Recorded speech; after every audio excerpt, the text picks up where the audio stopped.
Daniel Cole had never expected to become a sacrifice. He had joined Earth's logistics corps to escape a dead-end life in a dying factory town. He wanted to see the stars, maybe count some cargo crates on distant stations, and live a quiet life. Instead, he found himself standing in the grand hall of an alien palace, wearing ceremonial robes that smelled like copper and flowers, about to marry a princess he had never met. The Volanti were tall and beautiful in a way that made humans feel small. Their skin shimmered like polished silver, and their eyes held colors that Earth had no names for. They moved with the grace of dancers and spoke with voices like singing glass. They had ruled 1,000 star systems for 10,000 years, and they looked at humanity the way a rich man might look at a stray dog begging for scraps. Earth needed their technology. Earth needed their protection. The Drekthar raids were getting worse every year, and human colonies were burning. So when Empress Sylveth demanded a human spouse for her youngest daughter as a sign of alliance, Earth's council did not hesitate. They searched their records for someone unimportant, someone with no family who would miss him, someone expendable. They found Daniel Cole. He remembered the meeting with the council representative. A woman in a gray suit had explained the situation in simple terms. He would marry Princess Kethera. He would live on Volantos. He would represent humanity in the imperial court. She made it sound like an honor. Daniel saw the truth in her eyes. He was being thrown away, but he signed the papers anyway. What else was he going to do? The journey to Volantos took 3 weeks. Daniel spent most of it alone in a small cabin, reading everything he could find about Volanti culture. He learned that they valued tradition above all else. He learned that they considered humans to be primitive, short-lived, and emotionally unstable. He learned that marriages in the royal family were political tools, not unions of love. He learned that as the husband of a princess, he would have no power, no voice, and no Reichstag. He kept reading anyway. Knowledge was the only weapon he had. The Palace of Volantos was made of living crystal that sang in the wind. It rose from the purple plains like a frozen mountain, its spires catching the light of twin suns. Daniel walked through its halls, feeling like an ant in a cathedral. Servants watched him pass with expressions that ranged from curiosity to contempt. Guards stood at every corner, their silver armor reflecting his small human form back at him 100 times. Princess Kethera waited for him in the throne room. She stood beside her mother, dressed in robes of woven starlight, her silver hair cascading down her back like a waterfall. She was beautiful. She was also looking at Daniel like he was something unpleasant she had found on her shoe. The ceremony was short and cold. Empress Sylveth spoke words in a language Daniel did not understand. Priests placed crowns of crystal on their heads. Kethera touched his hand for exactly 3 seconds, as tradition required, and then pulled away as if his skin burned her. The gathered nobles applauded politely, but Daniel heard their whispers: pet, creature, toy. After the ceremony, a servant led Daniel to his new quarters. He had expected something modest. What he found was an insult. The room was barely larger than a closet, tucked away in a forgotten corner of the palace. The bed was hard, the window was small, and the food waiting on the table was a gray paste that tasted like nothing. He ate it anyway. He would need his strength. Kethera did not visit him that night. She did not visit him for the entire first month. Daniel existed in a strange limbo, ignored by everyone except the servants who brought his meals. He was not invited to court functions. He was not introduced to other nobles. He was not even given a proper translator, forced to learn the Volanti language on his own from books he found in a dusty corner of the palace library. But Daniel was patient. He had learned patience in the factories of Earth, working long shifts for bosses who never learned his name. He had learned patience in the logistics corps, spending months alone on cargo runs through empty space. He could wait, and while he waited, he watched Dot. He watched the servants and learned which ones were loyal and which ones could be bribed. He watched the guards and learned their patrol routes and shift changes. He watched the nobles and learned their alliances and hatreds. He learned that Prince Vorath, Kethra's older brother, wanted the throne badly enough to kill for it. He learned that Empress Sylveth was dying slowly from a disease that Valanti medicine could not cure. He learned that the empire was held together by tradition and fear, and both were crumbling. He learned that his wife was alone. Kethra had no true allies at court. Her older siblings saw her as a rival. The nobles saw her as weak because she had been given to a human. Even her mother kept her at a distance, too focused on the coming succession crisis to spare time for her youngest child. Daniel understood loneliness. He had lived with it his entire life. So when he finally got a chance to speak with Kethra, 2 months after their wedding, he did not complain about his treatment. He did not beg for better quarters or more respect. He simply asked if she was all right. She stared at him for a long moment, her strange eyes unreadable. Then she laughed, a short and bitter sound. "You are the one living in a servant's closet," she said, "and you ask if I am all right?" "I have lived in worse places," Daniel replied, "and I have no enemies here." "You do." Something flickered in her expression. Surprise, maybe. Or the beginning of respect. "What do you know of my enemies, human?" Daniel smiled. It was not a friendly smile. "I know everything. I have been watching, listening, learning." He paused. "Your brother Vareth will try to kill you before your mother dies. He cannot afford to let you live. You are too popular with the common people, and he knows it." Kethra's silver skin paled. "How do you know this?" "Because I pay attention," Daniel said simply. "And because no one pays attention to me. They think I am furniture. So they talk freely when I am nearby." He met her eyes. "I am not furniture, princess. I am your husband, and I will not let anyone harm you." She did not believe him. He could see it in her face.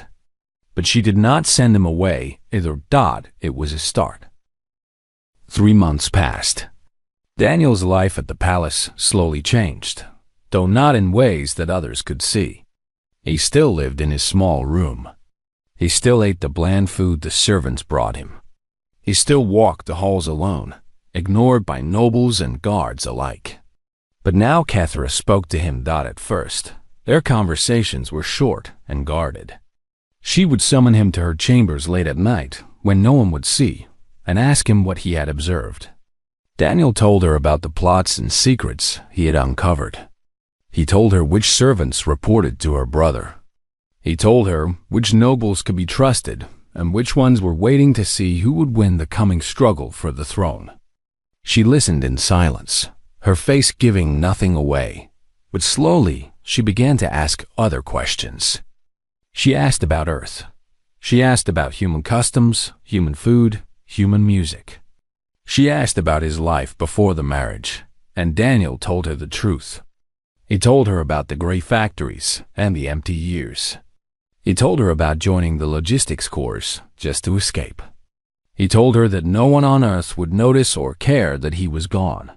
"That is very sad," Kethra said one night. Daniel shrugged. "It is what it is.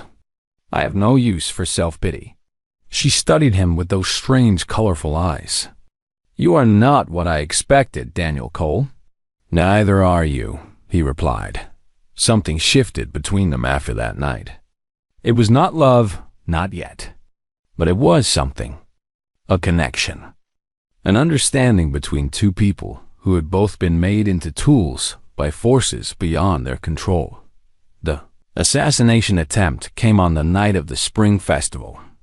The palace was filled with music and light. Nobles danced in the great hall, while servants moved through the crowds with trays of crystalline drinks. Kethra was required to attend, to smile, and pretend that everything was fine. Daniel was not invited, but he came anyway, slipping through the shadows at the edge of the celebration. He had learned something troubling that morning. One of Vorath's agents had been seen speaking with a kitchen servant, a young Valanthi woman named Sela, who worked in Kethra's personal household. Daniel did not know what they had discussed, but he knew it could not be good. So he watched Sela throughout the festival, tracking her movements through the crowd. She moved closer to Kethra as the night went on, always staying just at the edge of the princess's circle of attendants, always keeping one hand hidden in the folds of her robe. Daniel felt his heart beat faster. He began pushing through the crowd, trying to get closer. Sela struck just as the music reached its peak. She pulled a blade from her robe, a thin sliver of poisoned crystal, and lunged at Kethra's unprotected back. The guards were too far away. The nobles were too surprised to react. No one was close enough to stop her, except Daniel. He did not think. He did not plan. His body simply moved. He threw himself between Sela and Kethra, catching the blade with his forearm. The crystal cut deep, slicing through skin and muscle, releasing its poison into his blood. But Daniel's other hand was already closing around Sela's throat. He squeezed and twisted in a single motion, and the sound of her neck breaking echoed through the suddenly silent hall. Sela fell to the floor. Daniel stood over her, blood running down his arm, his face completely calm. The poison burned in his veins like liquid fire, but he did not let the pain show. He turned to look at Kethra, making sure she was unharmed. Then his legs gave out and he collapsed. He woke up 3 days later in a bed much softer than his own. The first thing he saw was Kethra sitting beside him, her silver face marked with something that might have been concern. The second thing he saw was his arm, wrapped in bandages stained with dried blood. "The doctors say you should be dead," Kethra said quietly. "The poison alone should have killed you in minutes. But your body fought it somehow. They have never seen anything like it." Daniel tried to sit up and immediately regretted it. Every muscle in his body screamed with pain. "Humans are stubborn," he managed to say, "so I am learning." Kethra reached out and touched his bandaged arm very gently. "You saved my life, Daniel.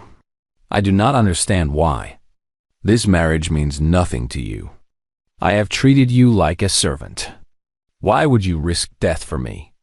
Daniel thought about the question. The honest answer was complicated. He was not entirely sure himself why he had acted. But looking at Kethra's face, seeing the genuine confusion in her eyes, he found a simpler truth. "Because I made a promise," he said. "When I married you, I promised to protect you. I do not break my promises." Kethra was silent for a long moment. Then she did something that surprised him. She laughed. Not the bitter laugh he had heard before, but something warmer. Something real. "You are a strange creature, Daniel Cole. So I have been told." Word of what Daniel had done spread through the palace like fire. The nobles who had ignored him now watched him with new eyes. The guards who had laughed at him now stepped aside when he passed. Even the servants whispered his name with something like respect. The human had killed a Valanthi assassin with his bare hands. The human had taken a poisoned blade and survived. The human was not the weak creature they had believed, but it was the scar that truly changed everything. Daniel refused to let the Valanthi doctors heal his wound completely. He told them he wanted to keep the scar as a reminder. What he did not tell them was that he wanted everyone else to see it too. Every time a noble looked at his arm, they would remember what he had done. They would remember that the quiet human in the corner was capable of sudden and terrible violence. Prince Vorath tried to pretend that he had known nothing about the assassination attempt. He expressed shock and outrage that one of his servants had been involved. But Daniel saw the fear in his eyes now. Vorath had thought Kethra was vulnerable. He had thought her human husband was a joke. He had been wrong, and now he knew it. Kethra moved Daniel to new quarters the following week. A proper suite near her own chambers, with soft beds and large windows and food that actually had flavor. When he thanked her, she shook her head. "Do not thank me. You earned this." She paused at the door, looking back at him. "I have been thinking about what you said. About promises. I made promises too when we married. I have not kept them. That changes now. What does that mean?" Daniel asked. "It means you are my husband, Daniel Cole, and it is time I started treating you like one." She left before he could respond. Daniel sat alone in his new room, looking at the scar on his arm, and smiled. The game was changing, and he was finally starting to play. 6 more months passed, and Daniel became something new. He was still an outsider, still human in a world of silver giants, but he was no longer invisible. Nobles nodded to him when he passed. Guards saluted him. Servants hurried to meet his needs. The story of the assassination attempt had grown in the telling, becoming almost mythical. Some said he had killed the assassin with a single blow. Others said the poison had made him stronger instead of killing him. A few whispered that humans could not truly die, that they simply kept fighting until their enemies were gone. Daniel did nothing to correct these stories. Fear was a weapon, and he was happy to carry it. His relationship with Kethra grew as well. She still did not love him, not in the way Volanthi understood love. But she trusted him, which was more valuable. They spent long evenings together, talking about politics and history and the future of the empire. Daniel taught her about human military tactics, about the way his people had fought endless wars on a single planet until they learned to unite. She taught him about Volanthi customs and the ancient codes that govern noble behavior. They were partners now, bound by something stronger than the treaty that had forced them together. But Prince Vorath had not given up. If anything, his sister's survival had made him more desperate. The Empress was getting weaker every day. Soon she would die, and then the struggle for the throne would begin in earnest. Vorath could not afford to wait. He needed Kethra dead before that happened. The Festival of Moons was the holiest night in the Volanthi calendar. For one night, the twin moons of Volanthos aligned perfectly, casting the world in silver light. Everyone in the palace attended the celebrations. Even the Empress herself, weak and frail, made an appearance in the grand hall before retiring to her chambers. The guards relaxed their patrols. The servants focused on serving wine and food. It was the perfect night for an attack. Vorath struck at midnight. His soldiers came in through the servant passages, hundreds of them, armed with crystal blades and energy weapons. They killed the guards at the main gate before anyone could raise an alarm. They sealed the doors to the grand hall, trapping most of the nobles inside. And a special squad was sent to find and eliminate Kethra. She was in the crystalline garden when they found her. She had slipped away from the festival to enjoy a moment of quiet, walking among the singing crystal flowers that grew only in moonlight. Daniel had gone to check on a rumor about unusual activity near the servant quarters. When he heard the first screams from the palace, he knew immediately what was happening. He ran for the garden. The soldiers reached Kethra first. There were nearly 100 of them, spreading out to surround her among the crystal trees. Their captain stepped forward, his blade drawn, and spoke words that would be remembered for centuries. "Princess Kethra, you are charged with treason against the true Emperor Vorath. Your sentence is death. Do you have any last words?" Kethra stood straight and tall, refusing to show fear. "My brother is a coward and a traitor. History will remember him as such." The captain laughed. "History is written by the winners, princess." "Then you should not have come alone," said a voice from the darkness. Daniel stepped out from between 2 crystal trees. He was unarmed. He was outnumbered 100 to 1. And he was smiling. The soldiers looked at him and saw a small, soft, weak human. They saw an easy kill. They saw nothing to fear. They were wrong. Daniel moved before anyone could react. He crashed into the nearest soldier, driving his elbow into the alien's throat, and caught the falling body's blade before it hit the ground. Then he kept moving. He had studied Volante fighting styles for months. He knew their weaknesses. They relied too heavily on their superior strength and speed. They expected their enemies to fight with honor and predictable patterns. They had never faced a human before. Humans did not fight with honor. Humans fought to win. Daniel killed the first 12 soldiers in half a minute. He used their own weapons against them, picking up new blades as old ones broke, never stopping, never slowing down. The crystalline ground grew slick with silver blood. The air filled with screams and the sound of breaking glass. The soldiers tried to surround him, but Daniel would not let them.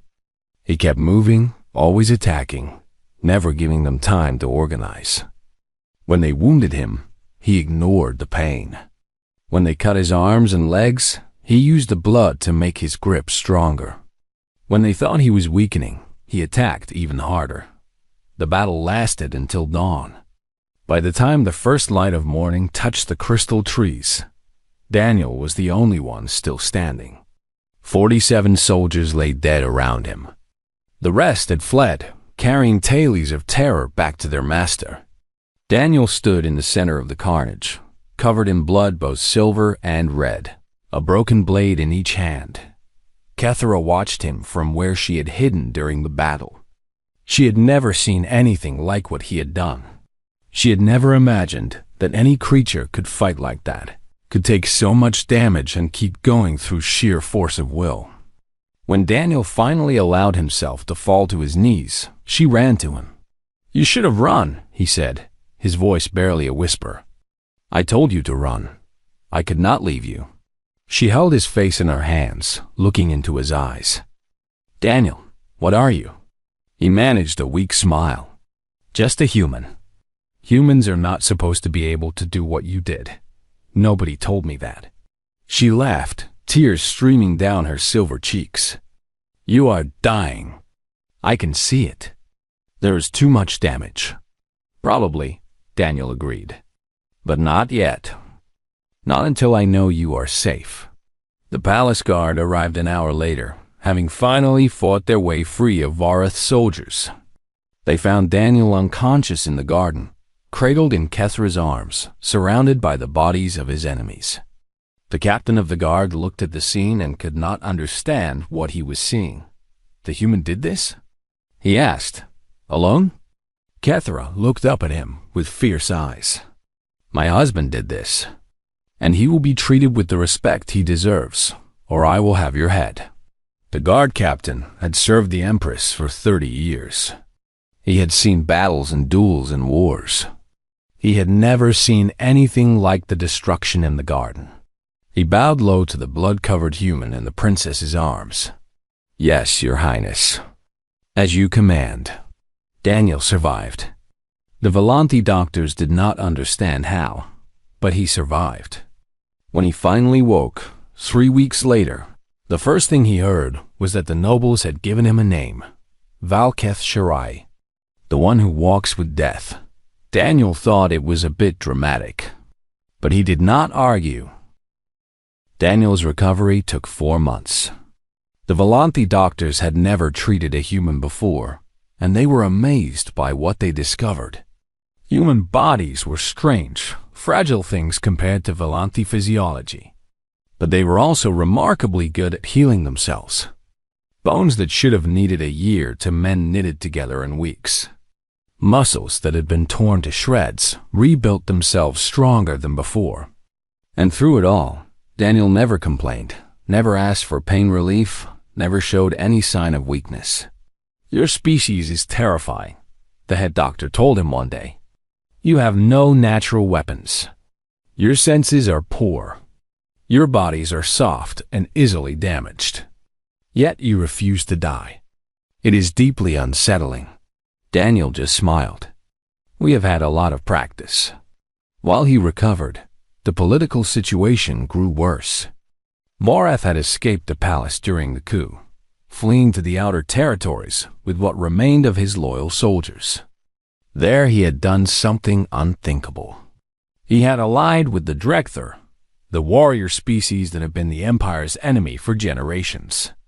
In exchange for their help in claiming the throne, he promised them a dozen Volanti worlds to conquer and plunder. The Drekther were brutal creatures, built for war in ways that made Volanti look peaceful. They stood 8 feet tall, covered in thick scales and natural armor. Their hands ended in claws that could tear through metal. They lived for battle and glory, believing that dying in combat was the only honorable death. When they heard that a rogue Volanti prince was offering them worlds to burn, they gathered their war fleets and marched toward the Empire. Empress Sylveth died 3 days before the first Drekther ships entered Volanti space. Her final act was to name Kethera as her successor, passing over her treacherous son. But the Empire was in chaos. Many nobles refused to accept a leader who had married a human. Some even whispered support for Varth, preferring a traitor to a princess who had shamed them all. Kethera was crowned in a small ceremony, attended only by those nobles who remained loyal. Daniel stood beside her, the scar on his arm visible to all, a silent reminder of what he had done for her. When the crown touched her head, she looked at him and spoke in a voice that carried through the hall. "My husband saved my life. He fought alone against 100 soldiers and won. If there is anyone here who doubts his worth or mine, speak now." No one spoke. "Good," Kethera said. "Then we have a war to fight." She turned to Daniel and asked a question that would change everything. "Will you lead our forces?" The request should have been impossible. Daniel was human, an outsider, a creature that Volanti considered barely civilized. But he was also Valkith Shirai, the one who walks with death, the only being in the Empire who had faced impossible odds and won. Daniel thought about the question. He thought about returning to Earth, about leaving this strange silver world behind and going back to counting cargo crates in empty stations.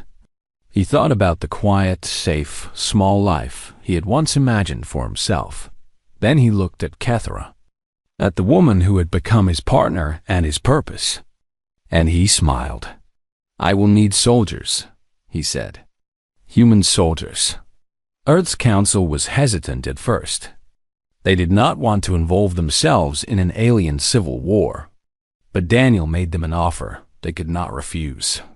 Victory would mean full access to Volanti technology, ships, and weapons. It would mean humans becoming true partners with one of the most powerful empires in the galaxy. The council agreed. 300 volunteers arrived on Volanthos within a month. They were not the best soldiers Earth had to offer. They were the forgotten ones, the discarded veterans. The men and women who had been chewed up by war and spat out by a society that had no more use for them. Many were damaged in body or mind. All of them were dangerous. Daniel gathered them in the palace courtyard and looked at their scarred faces. He saw the same thing in all of them that he saw in himself. The refusal to give up. The stubborn human will that kept them fighting long after they should have stopped. "We are going to war," he told them. "The enemy is bigger than us, stronger than us, and outnumbers us 1,000 to 1. Every military expert in the galaxy says we cannot win." He paused. "I do not care what experts say. We are human. We do not know how to lose." They called themselves the Iron Covenant. They painted human symbols on their Volanti armor and carried blades alongside their energy weapons. They trained together for 2 weeks, learning to work as a single unit. And then they went to war. The Drekther had never faced humans before. They knew nothing about human psychology, human tactics, or human endurance. They expected the Iron Covenant to fight like other species, to follow predictable patterns and retreat when wounded. They expected wrong. The first battle was at the Kethril mining station, a strategic outpost that controlled fuel supplies for half the sector. The Drekther had 5,000 warriors there. Daniel attacked with 300. They hit at night, using stealth ships to slip past the orbital defenses. They landed in the station's maintenance tunnels and began working their way up, killing every Drekther they encountered. The aliens could not understand what was happening. Their enemies were tiny and weak, easy to wound, easy to break. But they would not stop coming. They would not stop fighting. Even when they were bleeding to death, they kept attacking. Daniel fought at the front of every assault. He was wounded dozens of times, but never stopped moving. His soldiers followed him through fire and darkness, through corridors filled with screaming enemies, through rooms painted with alien blood. By morning, the station belonged to the Iron Covenant. Word of the victory spread through the galaxy. The humans had won. The small, soft, primitive humans had defeated 5,000 Drekther warriors with only 300 soldiers. It was impossible. It was terrifying, thought it was just the beginning. Over the next 2 years, Daniel led the Iron Covenant from victory to victory. He developed tactics that no alien had ever seen, strategies based on human history and human psychology. He taught his soldiers to use fear as a weapon, to strike fast and vanish, to make their enemies believe that humans were everywhere. He earned a reputation that made Drekther warlords wake screaming from their sleep. The Volanti gave him more names. Some called him the Human Devil. Others called him the Impossible Soldier. But most still used the first name they had given him, HFY, the one who walks with death. Daniel did not care about the names. He cared about one thing only: ending the war, finding Vorath, and making the galaxy safe for the woman he had grown to love. Because somewhere along the way, in the blood and the fire and the endless battles, Daniel Cole had realized the truth. Cathra was not just his partner anymore. She was not just his purpose. She was his home, and he would burn the universe to protect her. The war ended where it began, in blood and fire and the screaming of the dying. For 2 years, Daniel had led the Iron Covenant across the outer territories, breaking Drekther fleets and liberating conquered worlds. The alien warriors who had once laughed at humans now fled at the first sign of the Covenant ships. Warlords who had boasted about drinking human blood surrendered rather than face HFY in battle. The tide had turned completely, but Vorath remained free. The traitor prince had hidden himself well, moving from station to station, always one step ahead of Daniel's forces. He knew that if he was captured, his sister would show no mercy. So he ran and planned and waited for his chance to strike back. That chance never came. The final battle took place at the Kethral shipyards, the last major stronghold under Vorath's control. The prince had gathered what remained of his forces there, a fleet of 40 warships and 10,000 Drekther warriors. He believed the station's defenses were unbreakable. He believed he could hold out until reinforcements arrived from the deeper territories. He was wrong about both. Daniel hit the shipyards with everything he had. Volanti warships pounded the station's shields, while Covenant assault teams breached the outer hull. The fighting was brutal, room by room, corridor by corridor. Drekther warriors threw themselves at the human soldiers with desperate fury, knowing that defeat meant death. But the Covenant was used to facing desperate enemies. They had been doing it for 2 years. Daniel led the assault on Vorath's command center personally. He had sworn to Cathara that he would bring her brother back alive, so she could judge him before the Empire. It was a promise he intended to keep, no matter what it cost. The command center was guarded by Vorath's personal bodyguards, 50 of the largest and most dangerous Drekther warriors Daniel had ever seen. They wore heavy armor and carried weapons designed to tear through anything short of a starship hull.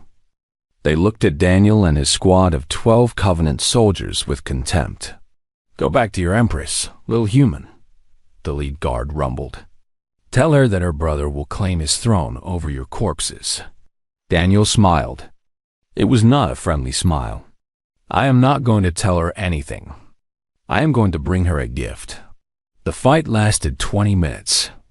When it ended, Daniel was the only one still standing. His armor was cracked and broken, his body covered in wounds that would have killed any Volanthi twice over. But he was still breathing, still moving, still carrying the crystal blade he had picked up from a fallen enemy. He found Vorath hiding behind his command throne, trying to activate an escape pod. The prince looked up and saw death walking toward him. He screamed for mercy. Daniel grabbed him by the throat and lifted him off the ground with strength that should have been impossible from his damaged body. "Mercy," he said quietly, "is not my decision to make. You will face the Empress and answer for your crimes. What happens after that is between you and her." He dragged Vorath through the station, past the bodies of his fallen soldiers and enemies, through corridors that ran silver with Volanthi blood. Other Covenant soldiers fell in behind him, forming an honor guard for the captured prince. By the time they reached the landing bay, the fighting was over. The Director had surrendered. The war was finished. Daniel brought Vorath before Kethra in the throne room of Volanthos, where his marriage had begun years ago. The prince was chained and broken, stripped of his armor and dignity. The nobles who had once whispered support for him now watched in silence as he was forced to his knees before his sister. Kethra looked down at her brother with eyes that held no pity. "You allied with our enemies. You burned our worlds. You sent assassins to kill me. Do you have anything to say for yourself?"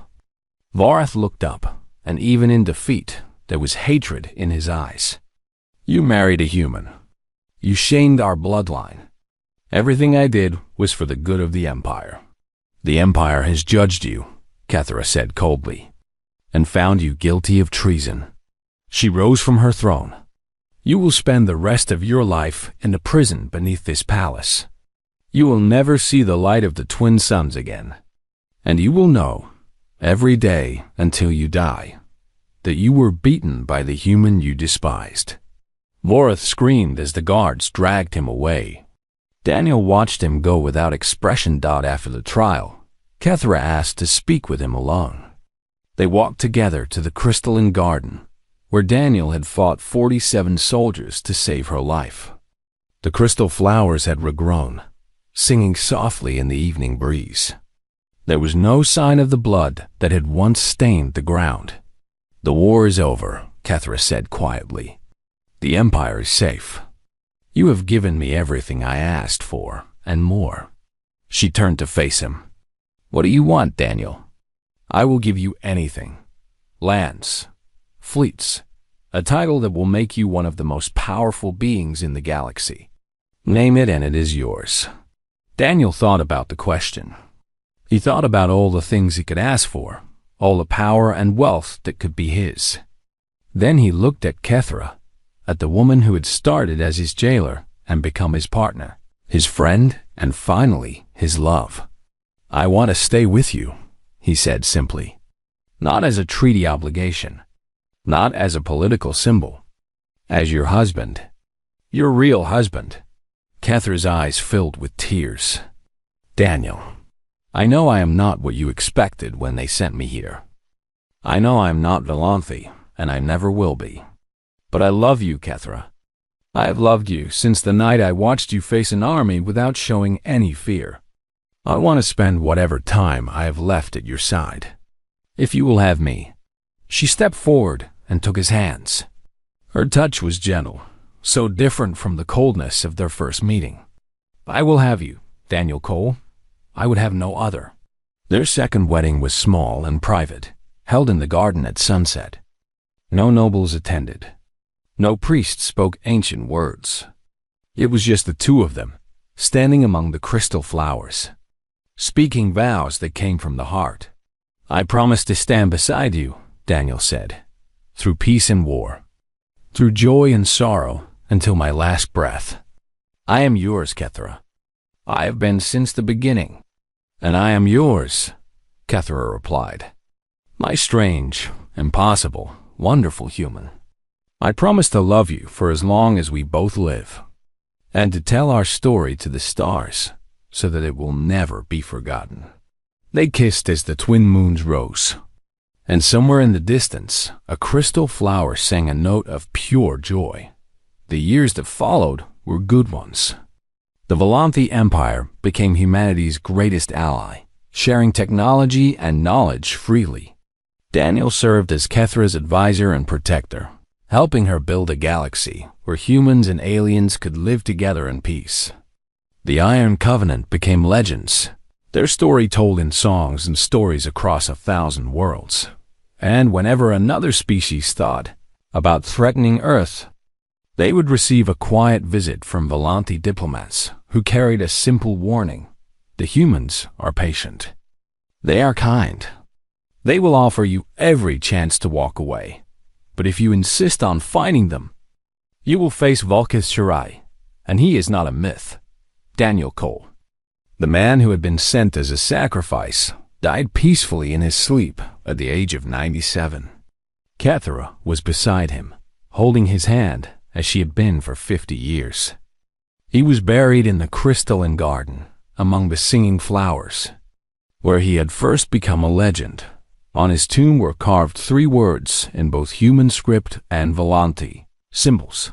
He kept his promises, and in the centuries that followed, whenever humans and Volanthe stood together against the darkness, they would remember the quiet logistics officer who had become a god of war, the marriage of obligation that had become true love, and the unbreakable human will that had changed the galaxy forever. His story never ended. It simply became eternal.